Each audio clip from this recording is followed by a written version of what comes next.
a tree stands vertically on a hill which is making 15 degree with the horizontal। तो जैसे कि मैंने एक फिगर ऑलरेडी बना रखी है यहाँ पर, तो ये ट्री जो है हिल के ऊपर है और it is making 15 degree with the horizontal. तो हॉरिजॉन्टल में यहाँ पर कहीं ये जो है 15 डिग्री का एंगल बना रहा है इस तरह से।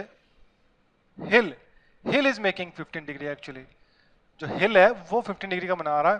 And from A point on the ground 35 meter down the hill from the base of the tree the angle of elevation of the top of the tree is 60 degree. तो इसमें जो एंगल ऑफ एलिवेशन है 60 degree का दे रखा है। Find the height of the tree. तो इसमें ये जो है ये एंगल आपका 15 डिग्री का दे रखा है और ये जो पूरा एंगल ऑफ एलिवेशन है ये ट्री का, ये जो ब्लू कलर की लाइन दिखाई है ये आपका 60 डिग्री का दे रखा है ऐसे, ठीक है। और आपको पता करना है हाइट ऑफ द ट्री। चलिए इस जो आपकी ट्री की हाइट है उसको हम मान लेते हैं h, और ये जो आपकी हिल की भी कुछ ना कुछ हाइट होगी तो इसको लेबल कर देते हैं x, और ये जो डिस्टेंस है ना इसको भी एक लेबल कर देते हैं y फिगर में, ठीक है। और उसने ये बोला भी है यहाँ पर कि 35 meter down the hill from the base of the tree. ये जो आपका जो पॉइंट है जहां से एंगल ऑफ एलिवेशन लिया गया है ये 35 मीटर डाउन द हिल है। तो इसका मतलब ये जो डिस्टेंस है आपका ये 35 मीटर है आपका, 35 मीटर ऐसे इस तरह से ये दिया हुआ है, ठीक है। अब आपको ये h पता करना है, तो कैसे पता करें बताइए। अब इस फिगर को आप गौर से देखिए। इस फिगर में आप देखिए ये जो एंगल है आपका ये वाला एंगल, चलिए इस एंगल को हम बोल देते हैं आपका A। तो इसको भी मैं लेबल कर देता हूं A, कैपिटल A। इस वर्टेक्स को कैपिटल A से लेबल कर देता हूं और ये आपका एंगल जो है A है।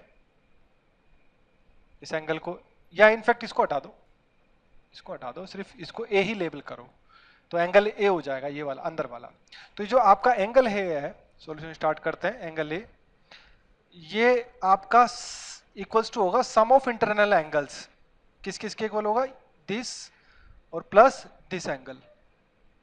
ये हमारा आपने छोटी क्लास में रूल पढ़ा होगा। तो that means this will equals to what, 90 degree plus 15 degree, जो कि आपका इक्वल्स टू हो जाता है 105 डिग्री। तो ये आपका 105 के बराबर होगा। अच्छा एक चीज और आप देखिए इसके अंदर, ये आपका 105 हो गया। चलिए एक काम करते हैं, इसको भी लेवल कर देते हैं। इसको बोलता हूं मैं B और इसको बोलता हूं C। असल में मैं किस ट्राइंगल की ओर फोकस कर रहा हूं, मैं फोकस कर रहा हूं ये जो ट्राइंगल बन रहा है आपका, आपका जो ट्री ऐसे वाला ट्राइंगल, मैं इस पे फोकस कर रहा हूं। तो मैं इसमें एक एंगल तो पता कर चुका हूं ये A। अब मैं पता करता हूं एंगल B। तो एंगल B कितना होगा, देखिए ये पूरा 60 है और इतना 15 है, तो 60 माइनस कर दीजिए आप, 60 माइनस 15 तो ये 45 हो गया। एक ये C और रह गया, ये जो है इस तरह से, तो एक ये C और रह गया आपका। अब इसको पता करते हैं, ये जो C कितना होगा ये पता करते हैं। तो एंगल C कितना होगा आपका 180 माइनस दीज टू, यानी कि आपका ये 150, यानी कि ये 30 हो जाएगा। सही बात है। अच्छा अब यहां पर हम लगाएंगे इस ट्राइंगल के अंदर, किस ट्राइंगल की बात कर रहा हूं मैं, ट्राइंगल ABC। इस ट्राइंगल के अंदर साइन लॉ लगाते हैं। तो जो साइन लॉ लगाएंगे तो इसमें क्या लगेगा आपका, देखिए sine A, sine angle A, इसके अपॉन में क्या लिखते हैं, जो एंगल A के अपोजिट वाली साइड है जो कि BC आपको दिख रही है, ठीक है। तो मैंने A यहां पर क्यों नहीं लिखा था, क्योंकि मैं A यहां लिखने जा रहा हूं और A यहां पर है। तो फार्मूला क्या होता है, आप देखिए फॉर्मूले के हिसाब से यहां पर A लिखते हैं और फिर साइन एंगल B, उसके अपॉन में क्या होता है B। अब B यहां है तो ये आपका B यहां पर आ जाएगा, B यहां पर आएगा, और B और H एक ही बात है इसका मतलब, ठीक है। पूरा कर देते हैं साइन का लॉ। और साइन एंगल C अपॉन में C होता है स्मॉल c, तो यहां पर अगर C है तो इसके सामने ये आपको दिख ही रहा है ये 35 है। सही बात है, ये 35 है। तो अब इसमें हमें जरूरत सिर्फ दो से काम चल जाएगा। किस किस से चलेगा, एक तो ये 35 वाले से, 35 वाले से, और एक ये वाला। तो इनको यूज कर लो खाली, ठीक है, इनको यूज कर लेते हैं। तो देखिए आपका साइन एंगल भी कितना है हमारा 45 अपॉन में B, B हमें पता नहीं पर B हमारा H भी तो लिख सकते हैं क्योंकि हमें यही पता करना है। और साइन सी 30 डिग्री है हमारा, बहुत बढ़िया बात है, और सी हमारा 35 है।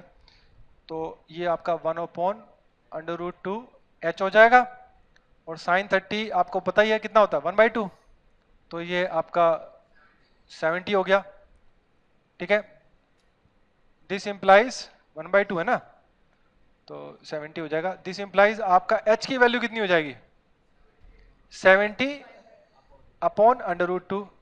√2 देखिए नीचे अच्छा नहीं लगता, जैसे कि मैंने बताया आपको रेशनलाइज करना पड़ेगा इसमें। अगर रेशनलाइज कर देंगे तो यहाँ पर नीचे 2 रह जाएगा, 2 से कटे होगा तो 35 आ जाएगा, तो 35√2 मीटर। यही आपका फाइनल आंसर है। फाइनल आंसर को आप हाईलाइट कर दीजिए। ठीक है।